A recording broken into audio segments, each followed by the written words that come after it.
Para sa mga mahilig ng gitara, pwede mo magsugod o kat-on ini sa hinahinay nga paagi aron inanay po ang inyong pagtuon hangtod sa mahimong lawom ang inyong pagkahibalo sa pag play sa gitara. Unang-una sa tanan, kinahanglan nga andamon ninyo ang inyong pagalingon o ang imong kamot nga sa imong mga fingertips nga sakit minsan sa pirmero tungod kay maigo man isa sa mga perdas. Kanya inyong inat-inaton, stretching ang inyong mga fingers para ready siya sa pag stretch niya sa mga fret puhon nga hawd na mo gitara.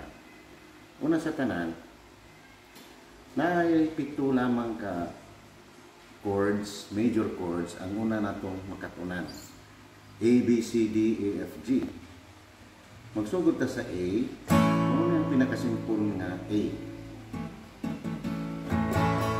Diri sa ikaduha nga fret. A, B, D, C, D,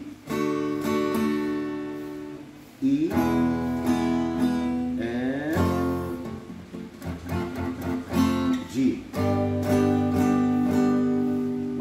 I-familiarize ang inyong mayo, anaro ninyo inyong kamot sa pag-locate sa fret o sa string para sa chord na inyong gusto nga itapoy. A.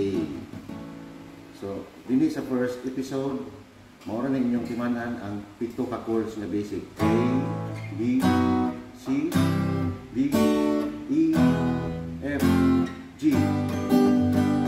Praktisan lang na hangtod sa sunod nga episode meaning nga to ang simple nga guitar lesson. Tunan na po nato ang sunod nga steps para sa pagkatuon nato sa gitara. Salamat!